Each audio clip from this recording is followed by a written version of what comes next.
We're here today to talk to you about St. Patrick's Day. First, a little bit about the history of St. Patrick's Day.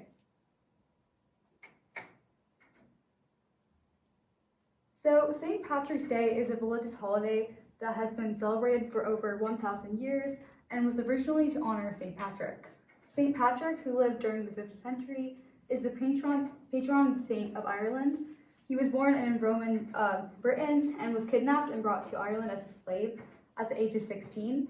He then escaped but returned to Ireland and was credited with bringing Christianity to its people.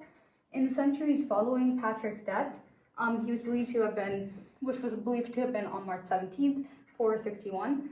The mythology surrounding his life became even more ingrained in the Irish culture. Perhaps the most well-known legend of St. Patrick is that he explained the Holy Trinity, which was Father, Son, and the Holy Spirit, using the 3 leaves of a native Irish clover, the shamrock. And here's a picture of the shamrock. The craziest celebration. As Irish immigrants spread out over the United States, other cities developed their own traditions. One of these is Chicago's annual dyeing of the Chicago River green.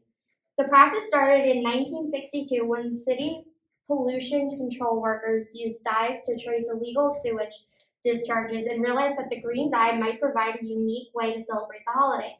That year, they released 100 pounds of green vegetable dye into the river, enough to keep it green for a week. Today, in order to minimize environmental damage, only 40 pounds of dye are used, and the river only turns green for several hours. Although Chicago's historians claim their city's idea for a river of green was original, some natives of Savannah, Georgia, whose St. Patrick's Day parade dates back to 1813, believe the idea originated in their town.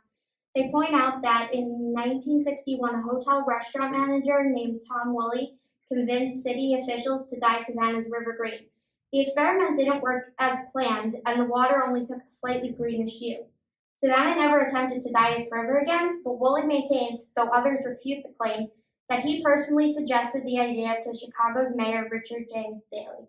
And this is a picture of the Chicago River. So we had some books we wanted to read for you all.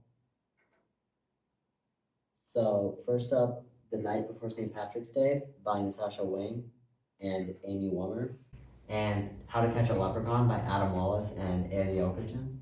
The Night Before St. Patrick's Day by Natasha Wing and Amy Wummer. It was the night before St. Patrick's Day, the day to wear green. Not a creature was stirring except Tin and Morin.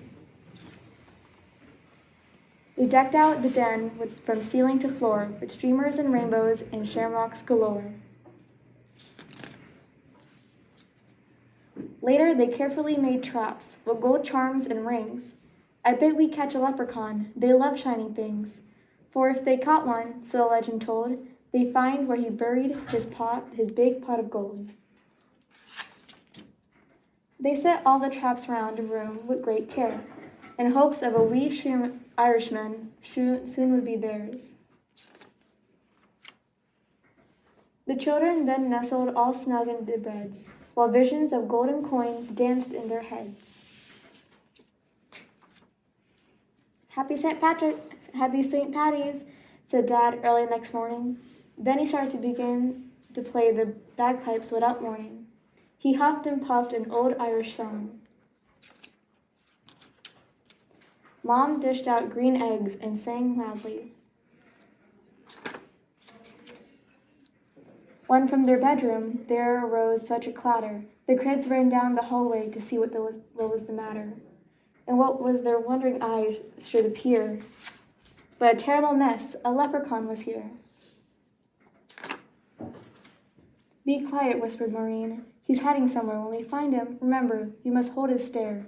For if you look away, if you so much as blink, leprechauns vanish, quick as a wink. The kids trailed many footsteps back and forth across the floor, which led them under Tim's bed and past the closet door. And then inside a trap they heard someone giggling, a real live leprechaun. They both saw him wriggling. His eyes, how they twinkled, his body so tiny, his hand clasped a trinket so gold and shiny. He was dressed in all green from his head to his toes, and he looked like a cobbler wearing a fairy-side clothes. The kids approached him, staring straight in his eyes. "Tell us where the gold is. Don't be tricky. No lies." "I buried it underneath the rock. It's smooth and hard. It is marked with an X right in your backyard." But when the kids went outside with their shovel and pick, they instantly saw it had been a big trick. "Ha ha, I fooled you. It's time to disappear. Happy St. Patty's Day to you, and better luck next year."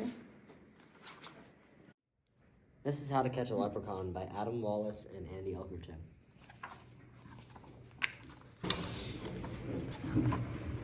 The night is dark, the streets are quiet. St. Patrick's Day is near. I tap my hammer so you know the leprechaun is here.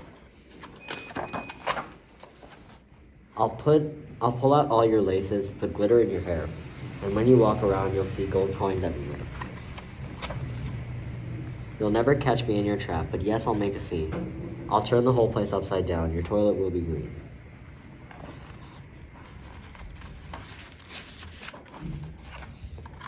House number 1. I'm going in. Really, that's your trap? I'm in and out without a doubt. That one was a snap. And now I think it's getting worse. A shoebox on a stick? I'll dance a jig and still escape. We leprechauns are quick. Another house. I fixed your shoes. They really were quite smelly. I'll eat the nuts you left as bait and leave with a full belly. Yeah. Now you're talking, look at this. It's dandelion tea. But I'm too speedy for your trap. The tea is mine for free. I know you want my pot of gold. That iron cage was clever. But I've been alive 200 years. You won't catch me ever. Ha ha ha. Now you're getting fancy, but I'll escape with twinkle toes. It's a fancy pantsy dancy.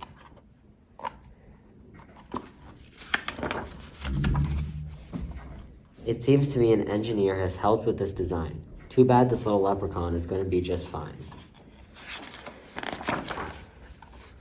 Your entire house is one big trap from the ceiling to the floor. Nice try indeed, but soon enough, I'll stroll right out the door.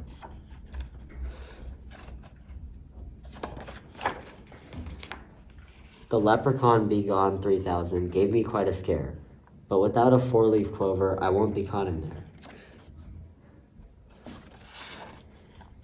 You'll never catch this leprechaun, impossible, that's a fact, unless one day a brilliant child designs the perfect trap.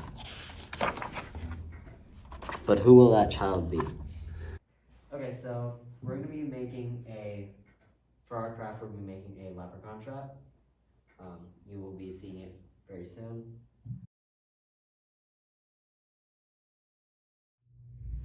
Okay, so first you're gonna take your paper towel roll and your black piece of paper, and you're gonna wanna trace the 2 circles on your black piece of paper.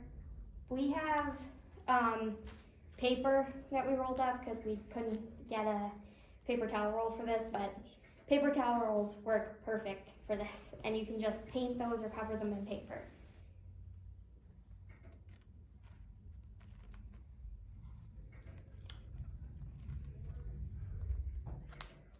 There are a couple of optional supplies that you don't necessarily need, but can make it look a lot nicer.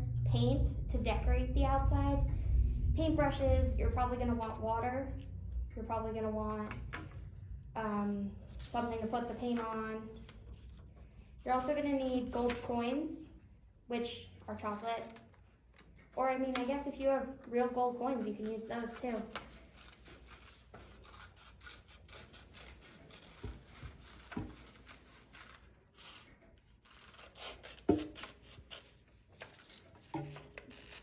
And just to interject. Okay, now we're gonna glue the circle to that. Okay. I'm gonna go glue these off camera. You're gonna need a hot glue gun to do this, so make sure you have an adult or pretend you are. So make sure you leave one side as a flap that can be opened. Now you're gonna take your pipe cleaner and you're gonna cut about the length of a toothpick, a little bit longer than a toothpick, off. Now you can use a toothpick for this part, or you can use a pipe cleaner. The pipe cleaners look better, but the toothpicks work all the same. So you're gonna bend the end of the pipe cleaner to make like a foot, and then you're gonna need your hot glue gun again, and you're gonna glue it to keep the flap open. So you can put a sign on the back with a popsicle stick as she's showing you. But the last step to fully finish the trap is to put gold coins hanging out of the entrance hole.